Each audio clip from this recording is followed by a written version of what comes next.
How you feel today, Jaco? Okay, Jerry. All right. You know, a lot has been said about you, but the main thing is that people recognize the fact that you're able to play with real sincerity every style of music. Not only every style, but you can play all parts of a given piece at the same time on this one instrument, the bass. Now, because of this, a lot of people have gone crazy trying to duplicate what you do. People have become great fans of the bass and given it quite a bit of attention. How do you feel about that? Give me a gig, you know. Well, what drove you to this point? Well, I was told, you know, like at a very young age to learn. First thing was to learn the melody to every tune, which I feel is like ultra important.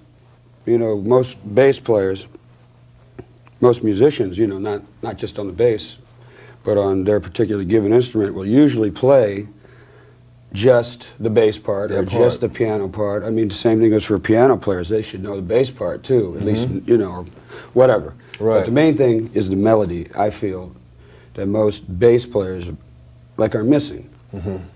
Because like they'll know the bass part, you know, or whatever, they'll be playing that stuff, and there could be a melody on top, which once you know that, especially when it comes to playing changes, you know, harmonic playing, it's like, let's say like Bach, like canons, where there's like two parts. There's a bass part and there's a melody part. They're just as important because the chords come in the middle. One supports the other. Yeah, exactly. Well, in fact, one helps the other. By hearing another part, you can more or less define where your part's going to be. You can fill the holes up.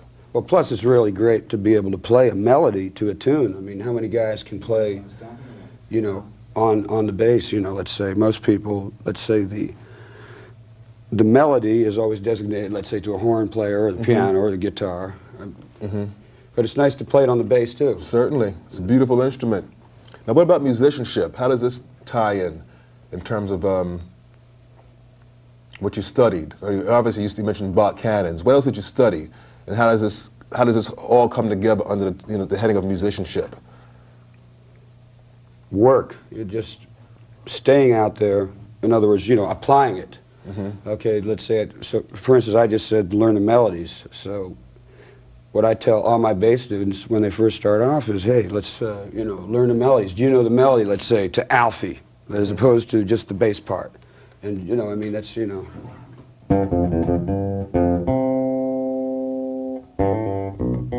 Right. You know, etc. Yeah, that gives you the feeling of the song. Yeah, because then it. Plus, it's the most melodic way for a bass player to learn how to play melodic bass lines is by, you know, playing melodically within the bass. Was there anything else you studied other than Bach? I know you spent a lot of time studying Bach. Well, I got into that a little later. What I first started studying was, you know, let me see.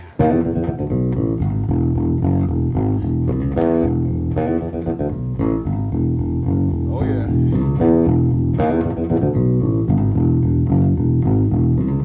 You got into the funk. What was on the radio. Yeah. That's what I first started playing. Like, for instance, that was Funky Broadway, the bass line. You know, Wilson Pickett's Funky Broadway. So Tommy Cogbill. exactly, it's Tommy Cogbill. So doing that stuff is how I learned, listening mostly to radio, keeping my ears open. You know. Now, were you reading music then? I didn't start reading until I was older because I was always playing. And this is a good point because anybody that's born with a real talent to play, a natural talent to play, which, you know, I feel I have been, and most all good musicians, you know, that they are born with that talent. to be able to go out and play, they usually can play before they really study. You know what I'm saying? You go out. Yeah, get the feel of it. Yeah, you're out doing gigs and that sort of stuff. And then finally, when it came time for me to learn how to read, when I wanted to learn how to read because I couldn't, and it was really, it was really a drag because I already could play. You know what I'm saying? So for me to have to go back and learn how to read was really a pain. So obviously you learned because with your web report, the stuff that you did was extraordinarily intricate. Well, I was reading way before I got with web report. Obviously you had to. But you got to such a high level of reading, to be able to do that at the same time. What did you use to get to that point? Well, believe it or not, it sounds corny, just hard practice. You got to put in lots of hours because, like I said, you get fed up, especially for the young players that can already play. I mean, how many guys on the street and they all say, wow, yeah. I say, how's your reading? Well, I can read a little bit. Hey, what do you mean a little bit? Man, if a guy says that, you know he can't read. Right. You know what I mean? That's you got to sit down and practice read. It's hard. I mean, I used to spend hours a day just with any book I could get a hold of. Treble clef, any clef, bass clef, of course, but just any type of music I could get my hands on just to get in it. How did you get into playing the bass? I know you played drums earlier. Can you tell us that story? Well, I was in a band called the Los Olas Brass. It was like a funk rock band, play rock roll, a lot of rhythm and blues. All the hits, Aretha, from everything like from the Tijuana Brass to the big, soul hits of the day. That's basically what we were doing. We had like 6 horns and 3 rhythm. I was playing drums and I had broken my wrist very bad playing football. And the bass player in the band, he wanted to split. So I just went to the bass. I went from drums over to bass, that was it. I was playing the bass within a week. Wow. And the fretless bass? The fretless, I took the frets out of my bass.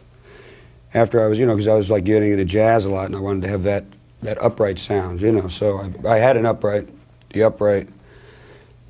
I mean, it took me years and years to, get enough bread to get it. I'm from Florida, so one morning I woke up, go in the corner and the bass is in like 100 pieces, because humidity's so bad. I mean, the upright just blew up. I said, forget it, man, I can't afford this anymore. So I went out, got a knife, and took all the, frets out of my fender. That was it. And the rest is history. Incredible. To be able to pick up an instrument and play with in a week's time means you have to have some kind of learning skill, okay? And to take it to the next step, not only have a learning skill, but develop to execute such, flawlessly as you do.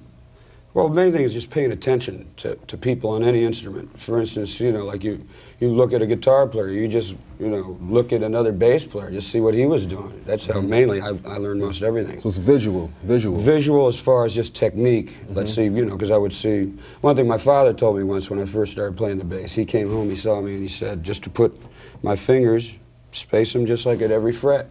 Because I was just playing. You know what I mean? I was playing like that, and with, that's how I was playing the bass, right? So then he said, so I would, because I just put my,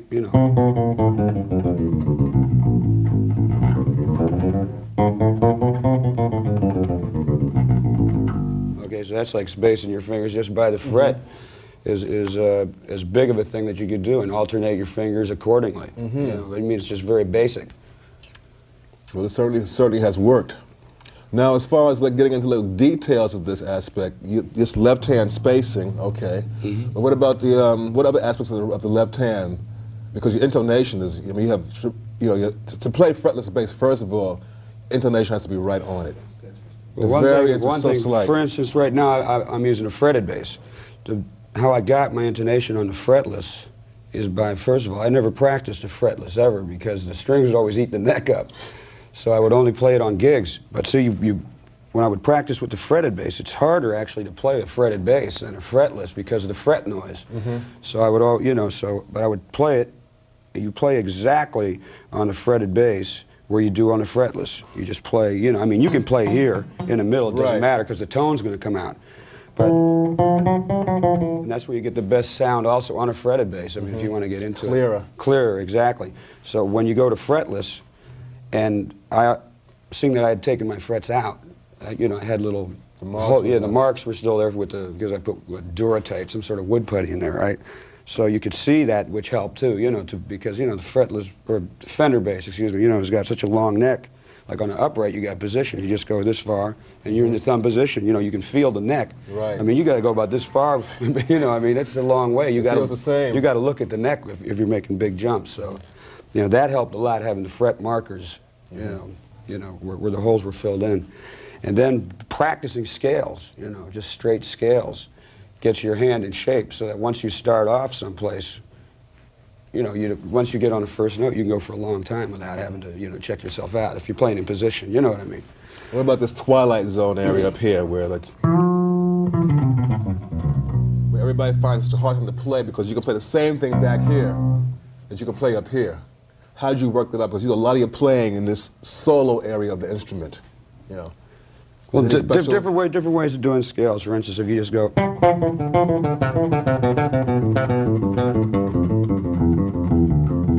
See that? I came all the way from that low C. We're in the key of C. There's a low C, there's a high G. Okay, now this is all without moving my hand once. You see what I'm saying? And it's all right there.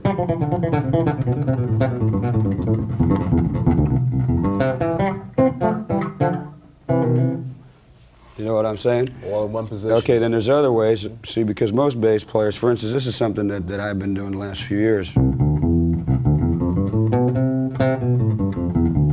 So you know, taking like, going up to the third, then you got, you know, fourth to the sixth, you know, then major seventh, then you'd be the ninth. By that time, you'd be up to the 12th already. You know what I mean? It's like, that's very convenient as opposed to, you know, the way you usually would learn.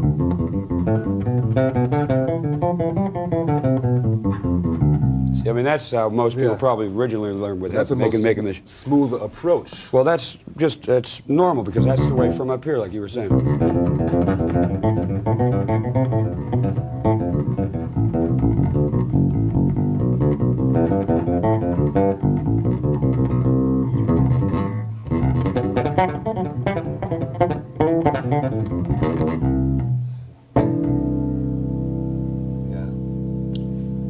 Playing on less strings, yeah, that makes a big difference. And to have skipping, you know, skipping from string to string, like good exercises are like sixes. Most people don't practice sixes, like. You see what I'm saying? Where you're alternating a string before you're even going anywhere else. You're already jumping. How about your endurance? You have incredible endurance. That's just from years and years of gigging. That's all. I mean, I used to play 8 sets a night every night when I was a kid, you know, for a year at a time without a night off, that sort of stuff. That's just playing a lot. You were playing in R&B bands then a lot then? Yeah, just playing like rhythm and blues all night. Because I never really had to practice all that much for endurance, because I had it from playing so much. Like in fact, I do most of my practicing without even an instrument, just thinking it. Because my chops, you know, from so many years of playing. Well, that's where your musicianship really comes to the fore. Yeah, well, you can do that. I'm just lucky enough to have, you know, grown up in an era when rhythm and blues was really at its forte. I mean, that's when you were doing most of your stuff, like with Atlantic and everything. And that's the style of music that people were into when I was growing up. So there were lots of dance gigs, you know, playing R&B and funk, and then sneak some jazz in on the side, whatever, you know what I mean.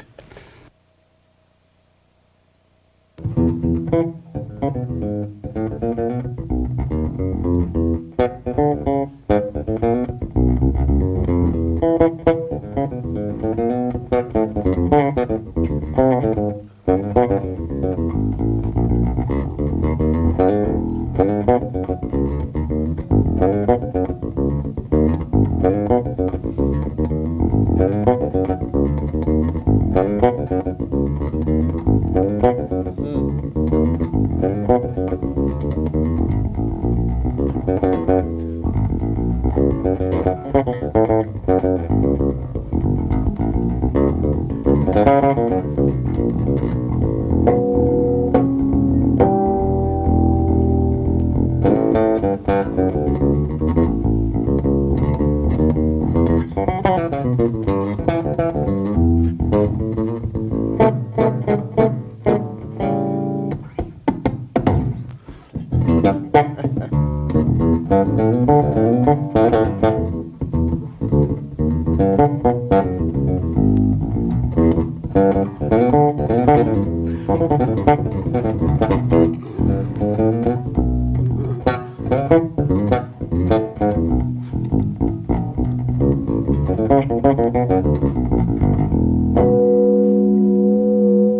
yeah.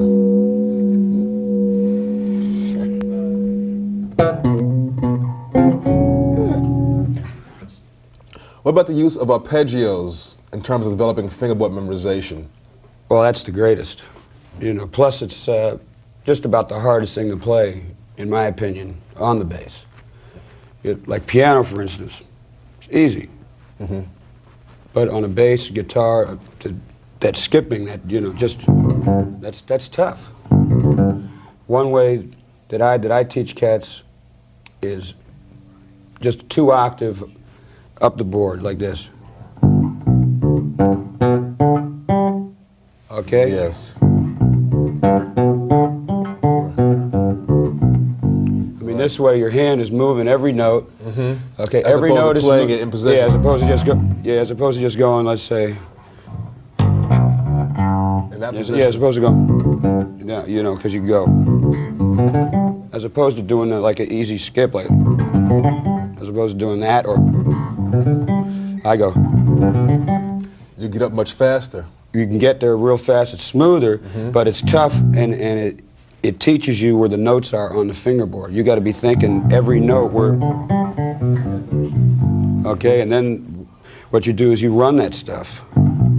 I don't even know if I can do it anymore. Wait a minute.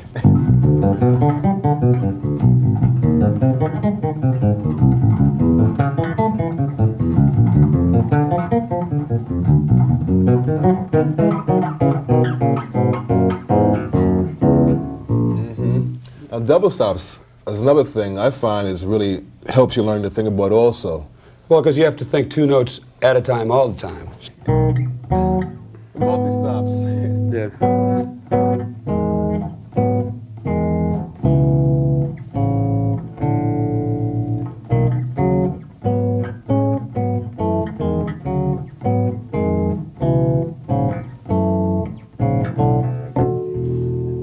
So your exercises seem to be more or less in terms of like mental, in terms of developing, things that make you That's think. ultra important, because that way you can, especially in improvisational music, you know where the stuff's at to go for, as opposed to just jiving, let's say, where people are just wiggling their fingers and know a couple of licks. I mean, this way we're talking about, you know, the real deal.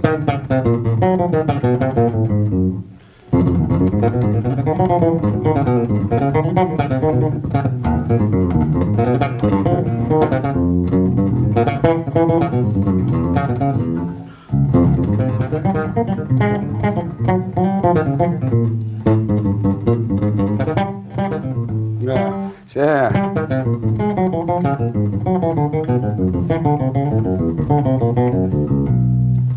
Yeah, I can see with arpeggios really pay off for you because you play a lot of things in thirds, large intervals. Well, plus going up and back with them too. Here's a good exercise.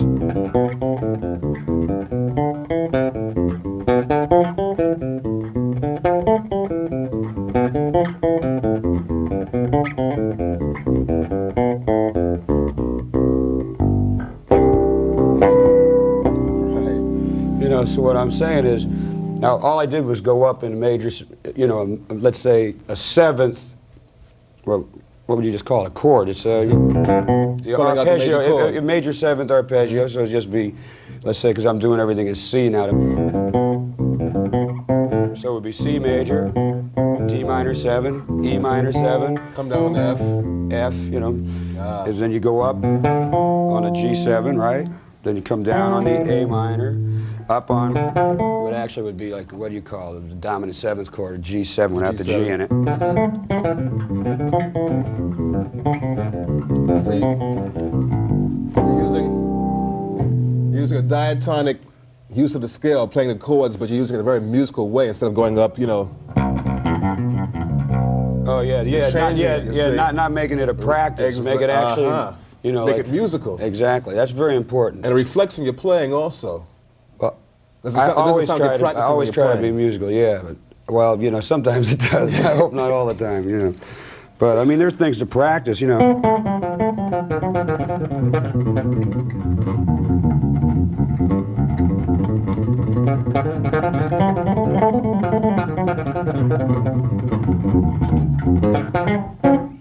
That was just whole tone. That was just a whole tone scale, alternating fingers with different numbers. You know, just like making maybe patterns of 3 and 4 notes at a time, or 5 notes at a time. You know, like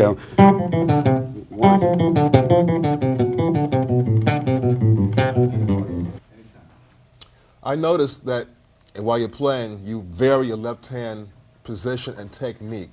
Can you explain a little bit of that?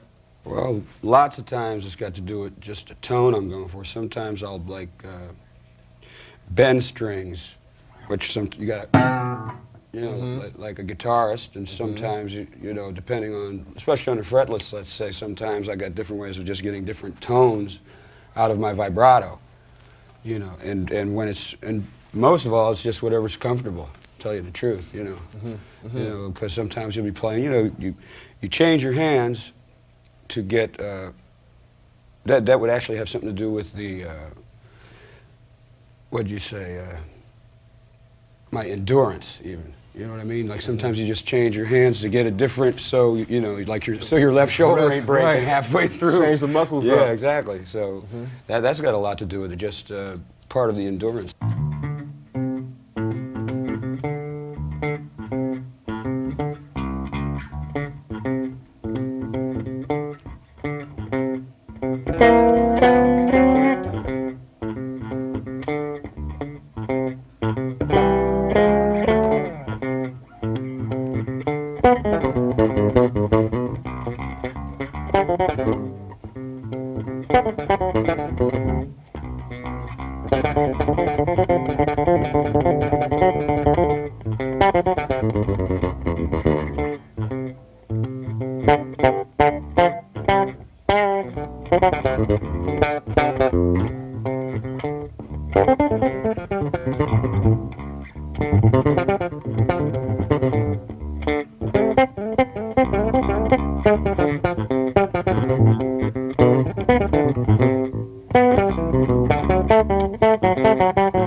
Left hand. Now, of all this left-hand execution, you're getting your sound, I know, from your left hand, but your right hand also amplifies the sound. I know sometimes you play in this area, high above, at the end of the fingerboard, you play over this pickup, you play here, you play here. You play everywhere on the instrument. It's like you play all the music, you play all the bass. You know, how does this affect the sound? What are you doing when you're doing this? What are you going for when you're playing back here, so? Well, the main thing when I'm playing in the back is when I'm playing fast, for speed, okay? Because, needless to say, the string is not as taut here as it is here. So the main thing is this just doesn't move as much. So it's quicker. Up here, see that? Slower. See what I mean? Yeah. Back here, that's all the further I'm going.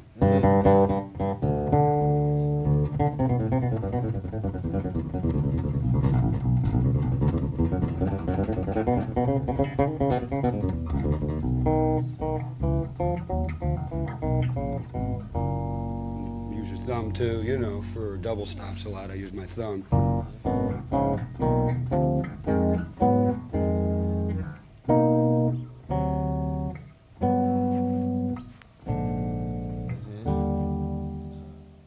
Up here, you get a more rounder tone. See? There's a harder. And when you're playing, what about picking technique? First of all, let's start at the beginning of picking. Okay. So, which is the hardest thing. It's just, just alternating your fingers. That's the toughest thing with the right hand to begin with. You know, so.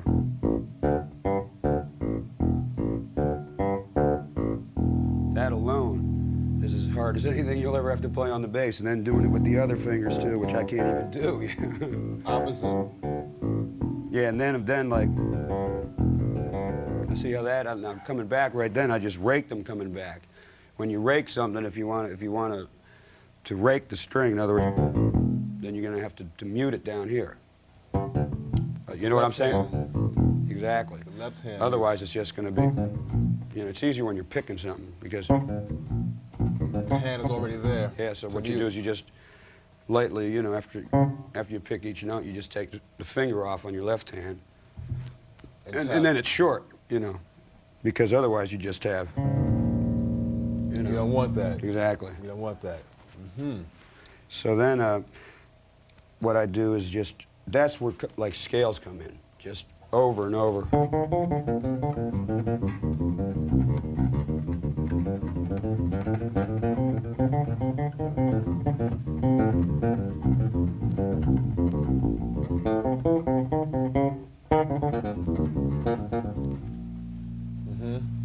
Now you're incredibly clean.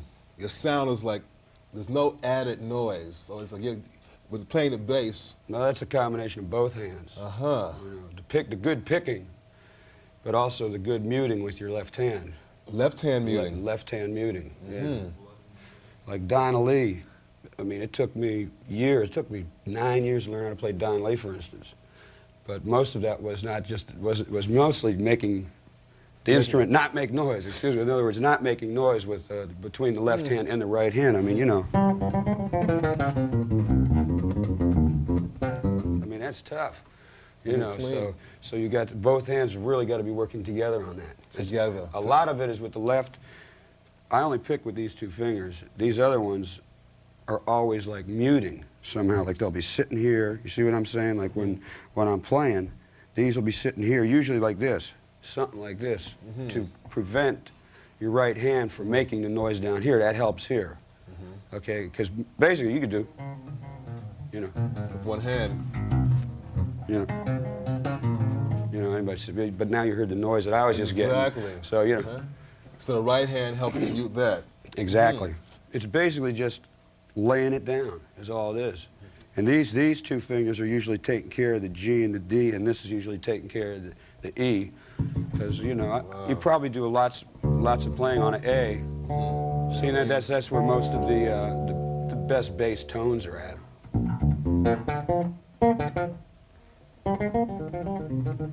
Right.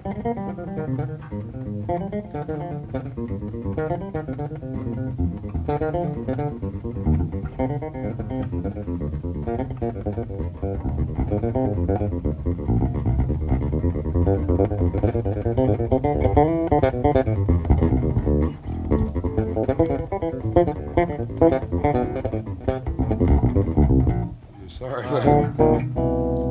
So also is a good thing, like this is not my normal bass. I got a precision bass neck on here deliberately to have to stretch my hands, well, you know, because the jazz bass neck is thinner, which I usually play on stage. But you know, this is good. It's good to practice on something, because like coming down, you saw me, and I was starting to like scuff up a little bit, man. But you know, it's good because it makes your fingers stretch.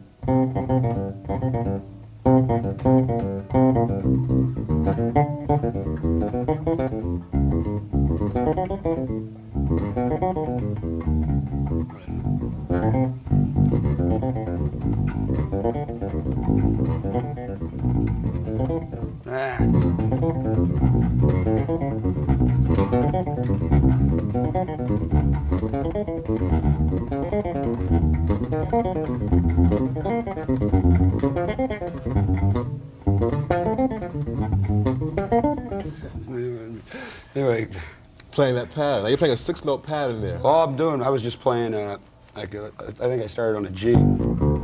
G minor, what, 12th? I don't know, what 9th, 10th, yeah.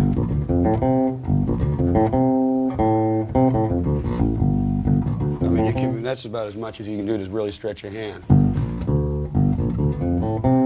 And then the other thing I was just coming down with, then I was going up, the next note's going up major. With a flat 5 then. Right. Then go back to the minor again. Just something to think. You just play a minor, major, minor, major. Well, they're not scales. Those are arpeggios, but it's just something like to think about the neck, where all the notes are, getting back to what we talked about earlier, knowing where all the notes are on the neck. You know, like my father said to me once, he said, Jaco, look, I'm going to come back in a year. He was on the road, he says, and I want you to know where every note is on the neck. You know, if I say I want a C sharp on your G string, a high one, you better know where it is, you know. And when he came back the next year, I knew it. You know, because I know cats that can really play, and they don't even know where the notes are still. Yeah, that's true. You know. So your father was a musician also? Yeah, he's a drummer and a singer. All right. Terrific.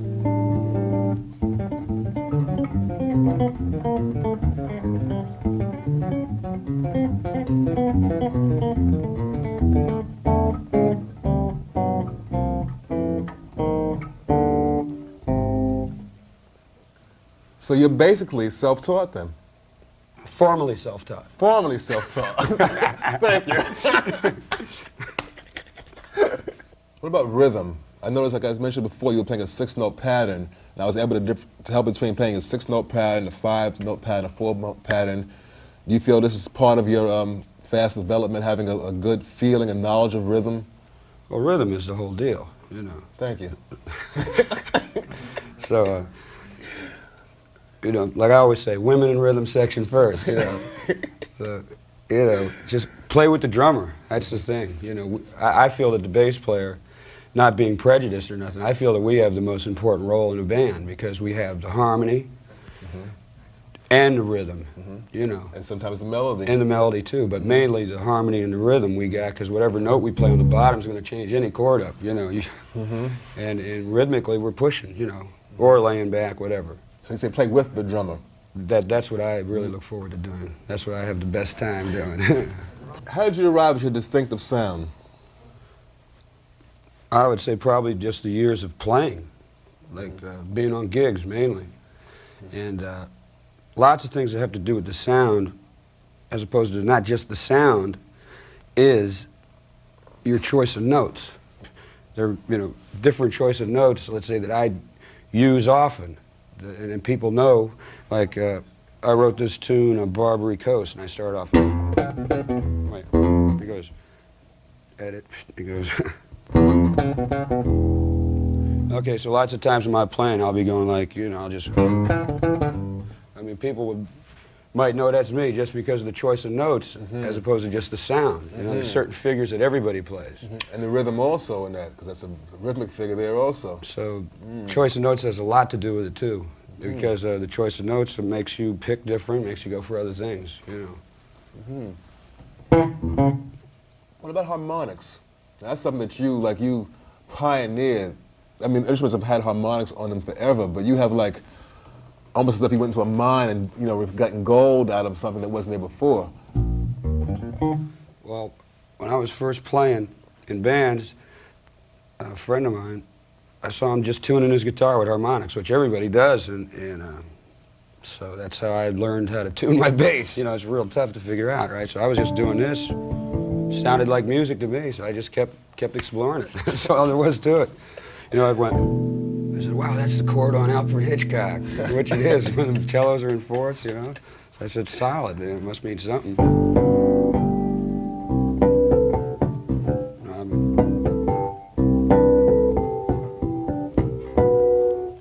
Wow, there it is. I told you I haven't done it in years.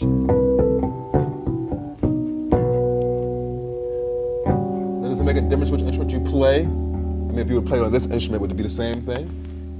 I can play it on any instrument. That's no problem. As a matter of fact, it's funny. Most people say, wow, it's because he plays a fretless, he gets such great harmonics. There's nothing to do with it. As a matter of fact, it's easier with a fretted bass because you could play more false harmonics in tune without thinking.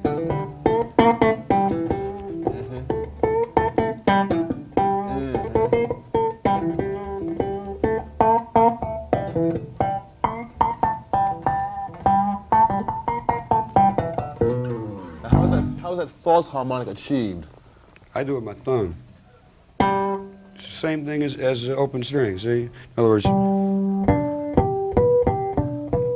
okay, so if you play any note, all you have to do is make as if you're playing an open string. I mean, that's how I thought to start doing that with the false harmonic. So let's say if I'm playing an A, you just separate it in half. There it is, perfect. Wait a minute.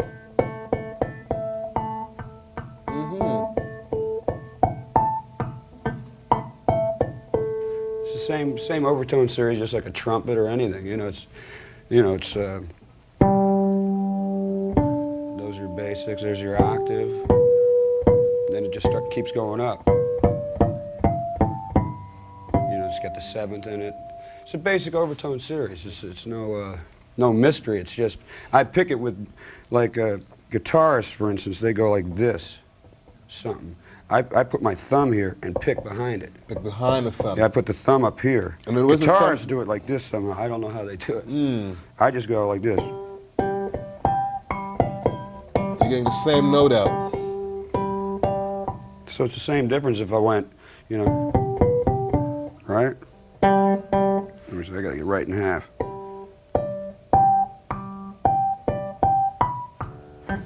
See what I'm saying? So the thumb becomes the open string? Is that what happens? The thumb? No, this becomes your left hand. The left hand becomes the open string? This becomes what this finger would be over here. Your thumb is doing... The thumb takes the place of the left hand fingering. Yeah, and then you just happen to be picking right behind it, like... So then... So, like, what I used to do... Well, what I used to do is...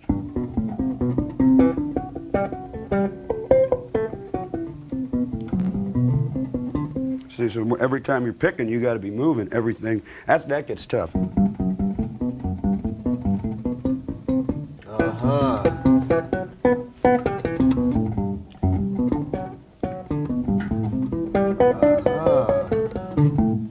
See what I'm saying? You have to make sure that you're picking. That's the hardest thing. You got to be moving. I mean, that much, yeah. Hand. In Portrait of Tracy on your first solo album, you used harmonics exclusively. Could you play a little bit of that for us? Okay. I haven't played this in years. I don't really remember it. But no excuses. Hey, wait a minute. This ain't an excuse. It's a fact.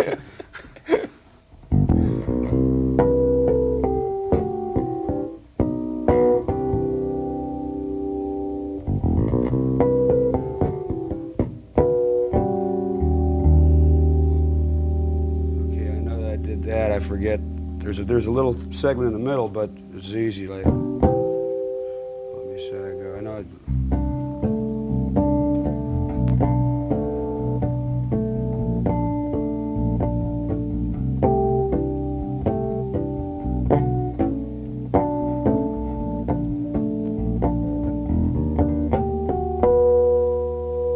remember that.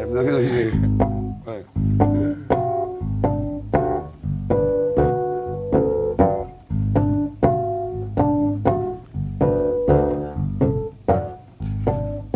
shape, man.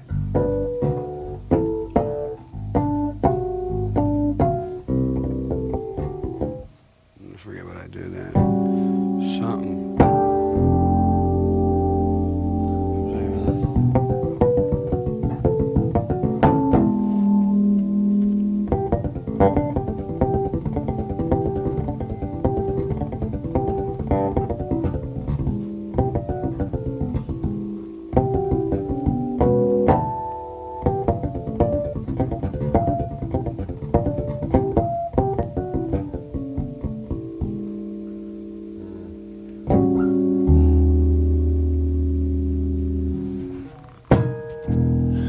Remember the end. The beginning Everybody and the thought end. that was overdone. That's for real, man. Yeah, man. You're definitely That's for real. tough. See, I did the same thing I was talking about up here with F sharp, a B, and an E here. Got the E in the bass, then I went up to the third, just as if I went to the B of the G on the open string, right? And just, so I got, then I got, you know, G sharp, then I got D sharp, then I got A sharp. So I got like a flat 5, major 7 flat 5, or E major 7 flat 5.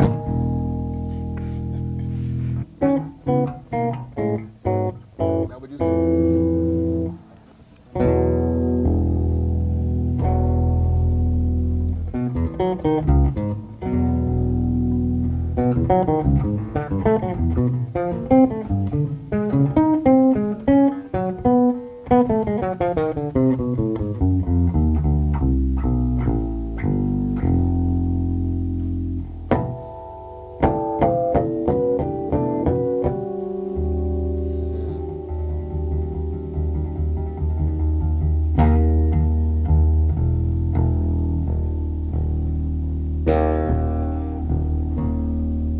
Special tuning there.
Yeah.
We were talking the other day about listening to the radio and you learning everything that was on the radio.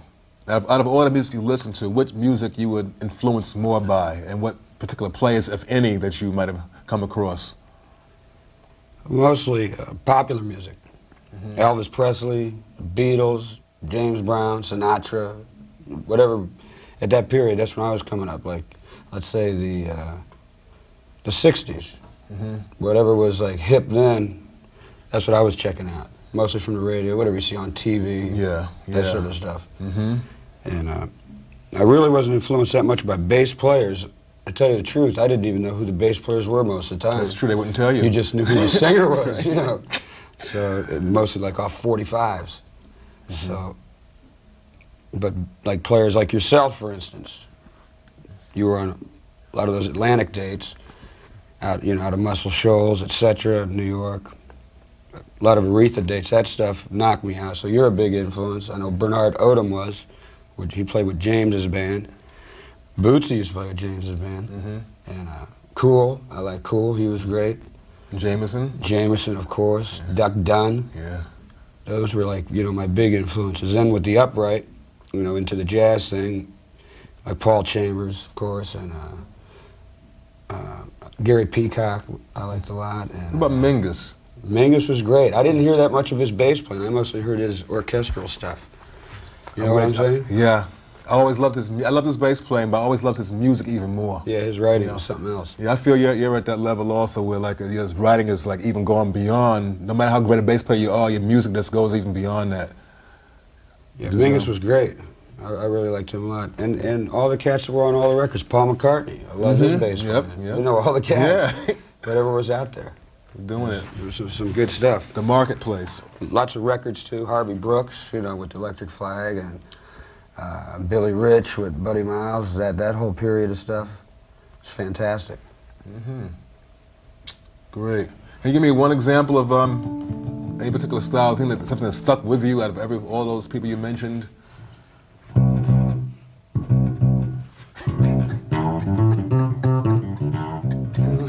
Enough said. Okay.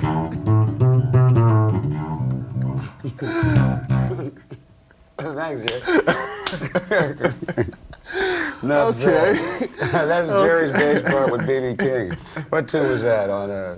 Could have been one about 4 or 5. That was a Live and Well album. Yeah, on Live and Well. One of those live, one of those pieces.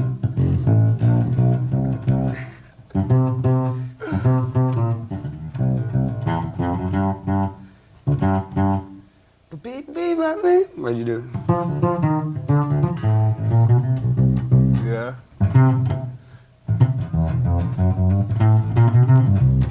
Okay. It was about something like that. Plays it better than I do. Any advice to musicians, young and old, new, beginners? Just keep your minds open, you know, keep a open head about music. I grew up in Florida, where there was no real musical prejudice.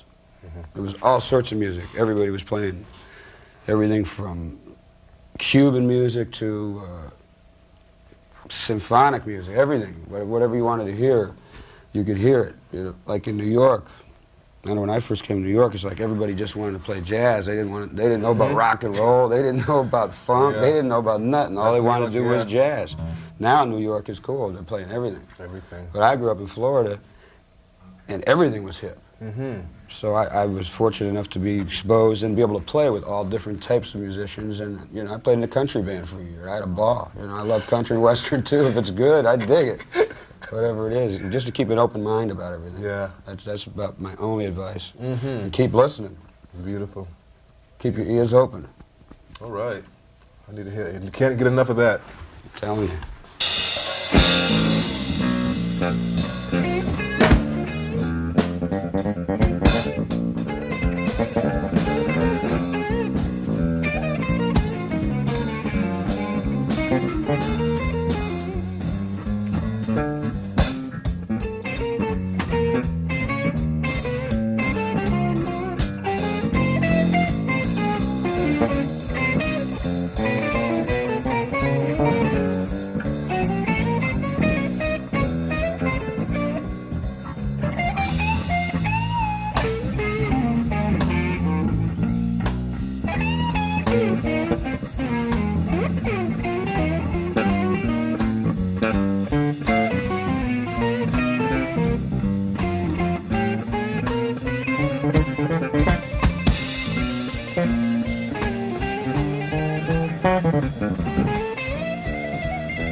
I know you play with some of the great musicians, especially bassists.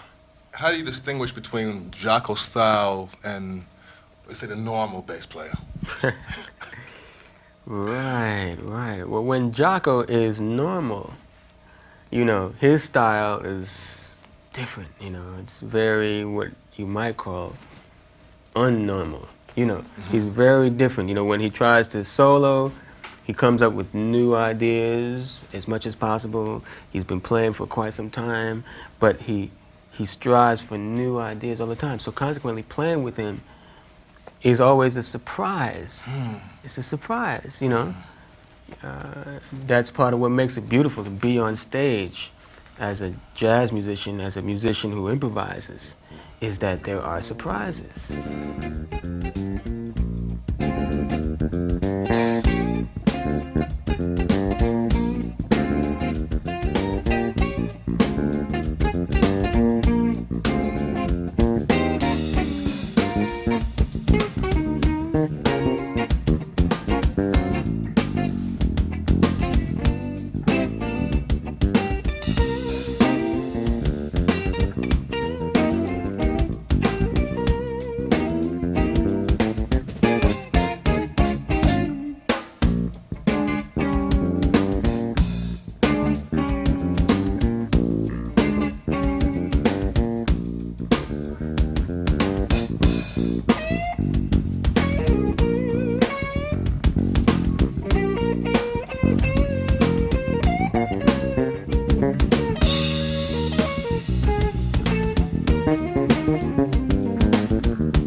Now, what do you think of when recording as opposed to performing?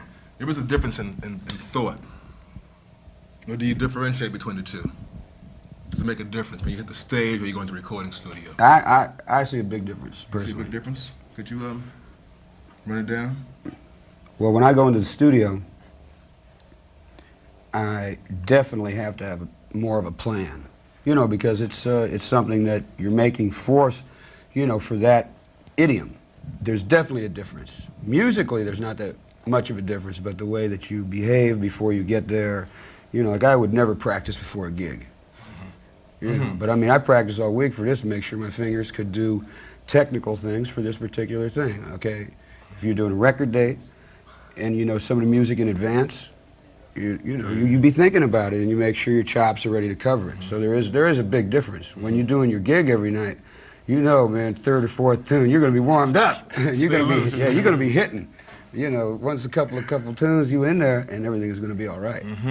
But recording, there is a big difference, in my opinion. I don't know, Kenwood, what do you think? When you play live, the audience is right in the present time with you, you know, with you as you play. So you can play off of the audience in that sense. Well, we've done several, we've done several albums with weather reports, for instance, most of that stuff everyone thinks is live is us playing in front.